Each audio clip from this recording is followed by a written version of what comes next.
Welcome everybody, and this is already chapter 10, Gundrens' Demise, which holds a very big twist in this chapter, a twist that I foresaw because I manipulated and pushed Cepheon a bit into the right direction, because what I like is twists and unexpected events. So I wanted the dwarf not to survive, because that would be a twist you would not expect in a story, because it is a leading role, it's a very important character, and if that one, then you would not, as a listener or so, or as a player, you would not really expect that it would die, but thought about how am I going to do this, and I came up with the idea to let the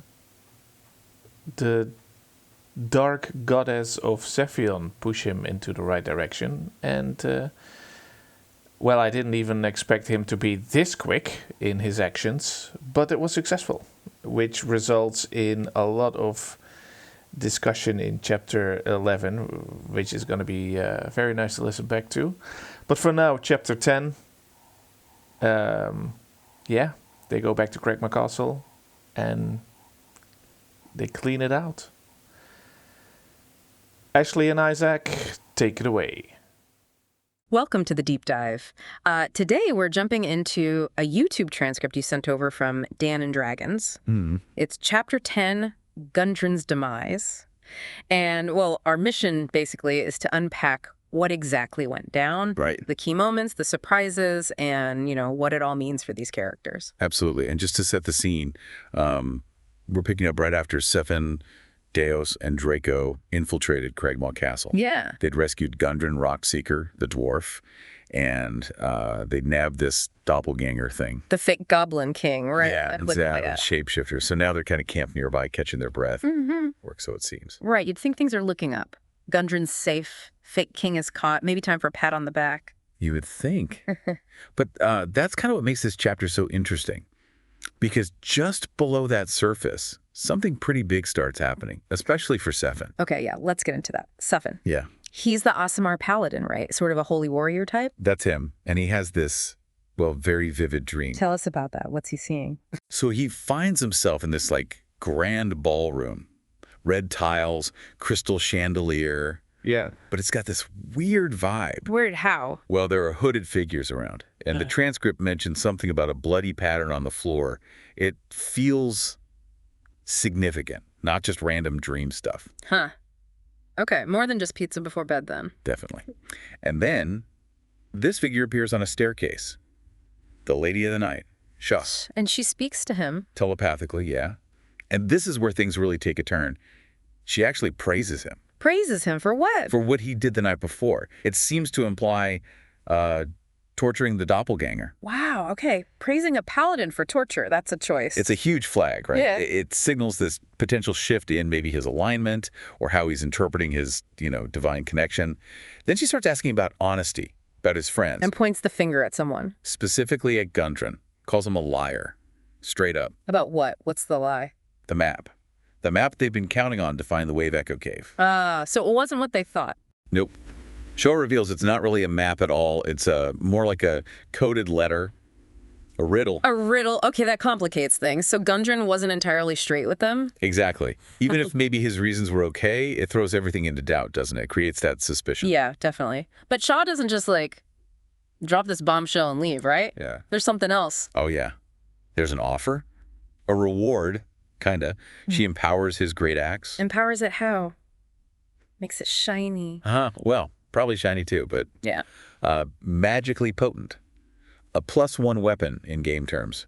Makes it hit harder, more reliably. Nice. So a reward for listening. Not quite. It's a bargain, a really dark one. The axe gets the magic boost, but for it to stay magical permanently, Cepheon has to kill Gundren. Kill him, seriously? Within 48 hours. Kill the dwarf, keep the magic axe. Whoa, okay. That is, that's heavy. What a thing to wake up with. Right, so he snaps out of the vision, back at the campsite. The others, Gundren, Daos, Draco, they're still asleep. And what does Cepheon do? How's he processing this? The transcript says he just kind of meditates, naked, by the fire. Naked. Okay, that's unusual. Yeah, it really shows how much this whole thing is shaking him up, trying to deal with this vision, this command from Shah. It's intense internal stuff. As someone notices this, right? Dios, the warlock. Yeah, Dios wakes up first, sees Cepheon doing his naked fire meditation. Bet that was an awkward morning moment. Definitely sets a weird tone, doesn't it? You just know things aren't going to be normal. Foreshadows the big reveal. So the quiet doesn't last. Cepheon eventually tells them. He does. He tells Dios first, then Draco, the Dragonborn fighter, lays it all out. The vision, Shah, the command. How does that go over? Hey guys, my goddess told me to kill our friend Gundren. Check out my cool new axe. Pretty much. He accuses Gundren of lying about the map, calls it a riddle, even hints maybe Gundren was dodgy about the money involved. And shows them the axe, the proof. Yep. Shows them the glowing, magically charged axe. Proof that something major happened. And then states the mission flat out, kill Gundren in 48 hours, or the magic fades. And they know it's Shah, the goddess of the night. He identifies her, yeah. Which, for a paladin, that's a pretty significant and potentially really dark path he's stepping onto. Yeah, this isn't your typical shiny paladin quest anymore. Not at all. It's a huge turning point. It makes you really question, like, what does divine guidance even mean? Can it lead you to do this? Right. Where's the line? That's something for listeners following along to chew on, I think. Definitely. So, okay, the accusation is out there. They have to confront Gundren, right? It's inevitable, yeah. They wake him up, Yeah. lay into him about the map. And what does Gundren say? Does he deny it? What's interesting is he doesn't really deny it's a riddle. He kind of admits it. Oh. Yeah, he explained it was from his brothers, the ones who are lost, searching for the Wave Echo Cave. Mm-hmm. He couldn't figure it out himself, so he went to Phandalin looking for help. And that's when he got ambushed. That's how this whole mess started. That's his story. He apologizes for misleading them, says he was just desperate to find his brothers. He sounds pretty genuine, actually. Mm-hmm. Flawed, maybe, but driven by family stuff. So it sounds like maybe a misunderstanding or desperation leading to bad choices, but Cepheon, he's got this mandate from Shah now. Yeah, and it seems like Gundren's explanation, heartfelt or not, just doesn't matter anymore. Cepheon's mind is made up. What happens? It happens fast. Deos grabs Gundren, maybe trying to restrain him, maybe question him more. It's unclear for a second, but then Cepheon steps in, doesn't hesitate, pulls out a dagger, Oh, no. and just slices Gundren's throat. Wow. Just like that. After they just rescued him. Just like that. Grim, brutal. End of Gundren Rockseeker. Jeez. Okay. How do Deos and Draco take that? I mean, that's got to cause some friction. Oh, big time. The transcript says they're shocked, disgusted, really. They call him out on it like, what the hell, Cepheon? Yeah, I would too. But Cepheon just doubles down, blames Gundren's lies, says Shah commanded it. It's his justification. Doesn't seem like it lands well with the others, though. You can feel that trust just cracking. Yeah, you really feel for the audience following this. It's got to be a shock seeing a hero character do that.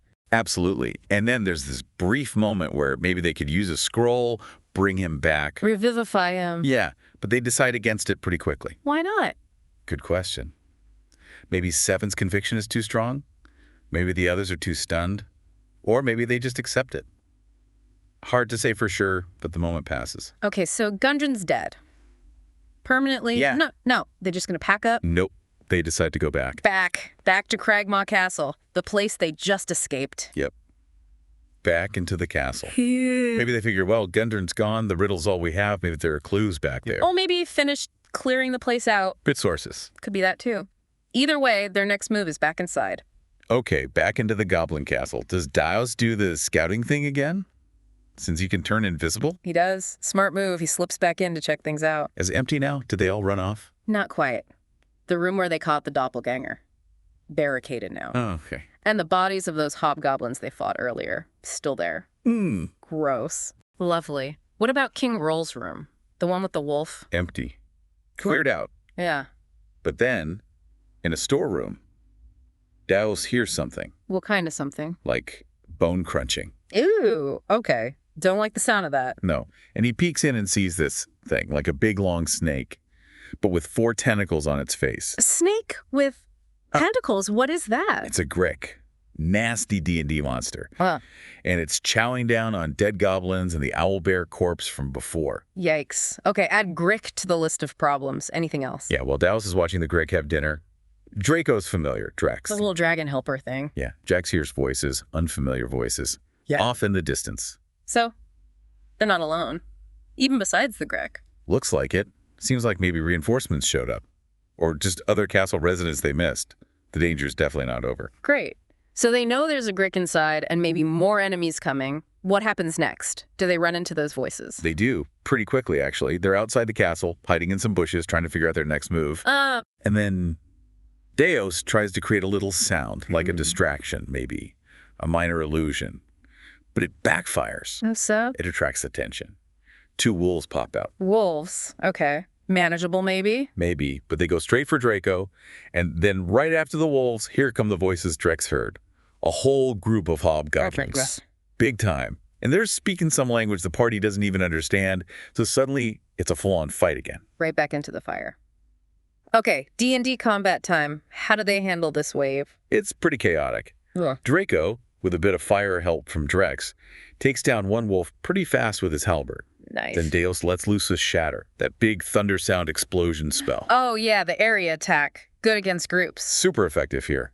Hits a bunch of the hobgoblins, some regular goblins mixed in too. Really rattles them. Cepheon deals with the other wolf. Okay, thinning the herd. But more hobgoblins showed up, right? A leader. Yeah, more pour in, led by this guy named Terror Bloodshed. Sounds friendly. Huh. So the fight ramps up again. Deos hits them with another shatter. More damage. He's getting good use out of that spell. Yeah, definitely. Then Draco uses his breath weapon, the Dragonborn thing. Shoots out this cone of force damage. It's a lot of guys. Hits several enemies, yeah. Yeah. But, oops.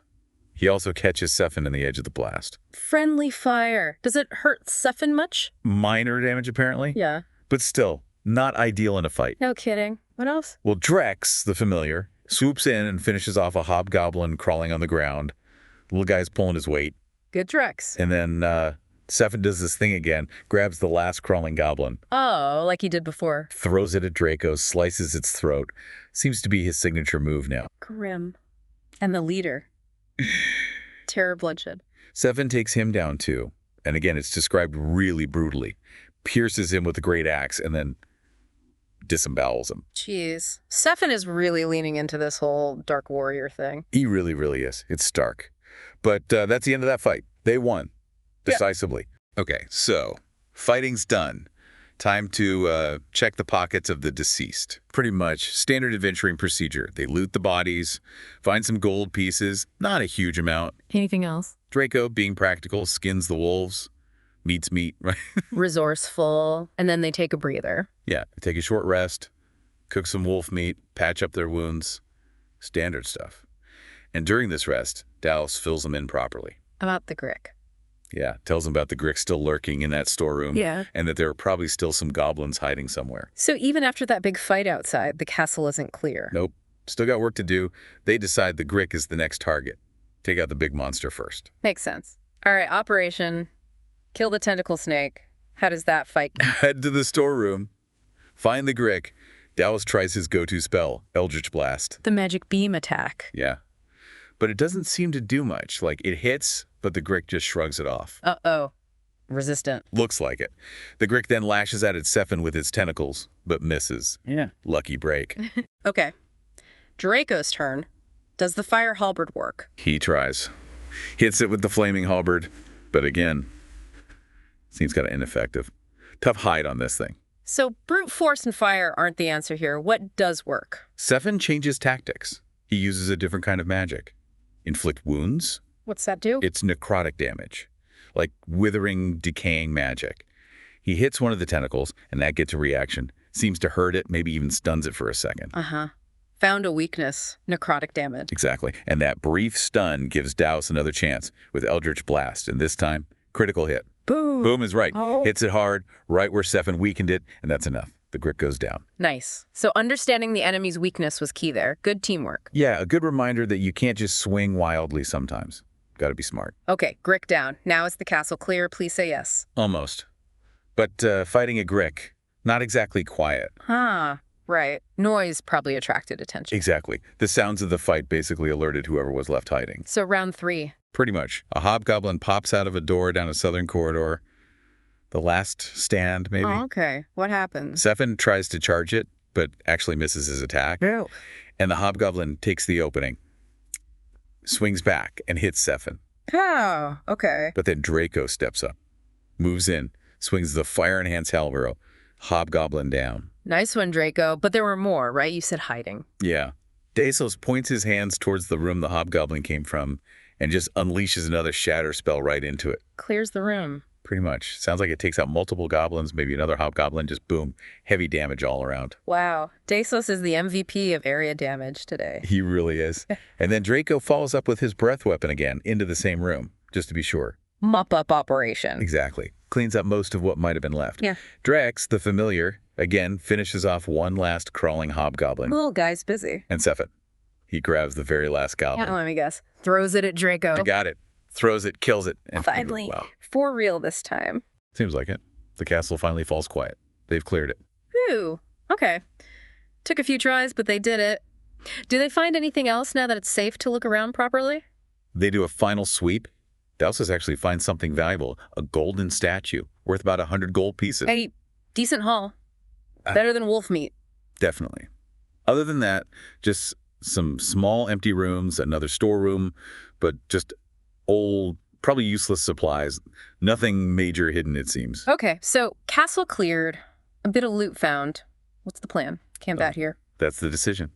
They need a proper rest after all that. They pick one of the towers, the northwestern one, drag some stuff to barricade the door, Smart. and finally settle down for a long rest. Safe, secure, and probably pretty exhausted. I bet. So just to kind of wrap up this whole chapter, this deep dive into Gundren's demise. Yeah. Wow, a lot happened. Understatement, yeah. We saw this huge, kind of disturbing shift in Cepheon, his whole deal with Shaw leading to, cold-bloodedly murdering Gundren. A massive moment. Can't overstate that. And then tons of combat. We saw what worked, what didn't against different creatures, the Grix's resistance, the effectiveness of Shatter. Right, the tactical side of things, learning enemy weaknesses. Plus the importance of scouting, like Deus did, but also the danger of, unexpected reinforcements like those hobgoblins. Always got to be ready for the unexpected. And maybe the biggest thing, looking forward, is the state of the party itself, right? After Cephon's actions, that dynamic has got to be strained. Oh, absolutely. The trust is definitely damaged. Gundren's death isn't just a plot point, it's a fundamental shift in their relationships. Killing him was a line crossed. Yeah. And yeah, the combat showed adaptability is key. But securing the castle while providing safety now just opens up the next question. What do they do next? Which brings us to the stuff we want listeners to think about, right? What do you make of Cepheon? Is he being guided, or is he, falling to some darker side? Is Shaw manipulating him, or is this who he is now? Big questions. And how does this affect Dace and Draco? Can they keep working with him? Can they trust him not to just follow another deadly command? Right. And what about Gundren's whole quest? The riddle, his lost brothers, the Wave Echo Cave, are they still going to pursue that? Do they even have enough info now? Good point. Is the original goal even relevant anymore, or has Cephon's detour completely changed their path? In Cragmaw Castle itself? Any other secrets left? Did they miss anything? Yeah, lots to ponder. And just thinking about this whole deep dive, what parts really stood out to you, the listener? What moments or character beats hit hardest? What are you curious to see play out? Exactly. These are the threads, the consequences of this chapter that are going to drive the story forward, I imagine. It was quite the chapter. It really was. A dark turn, but definitely dramatic.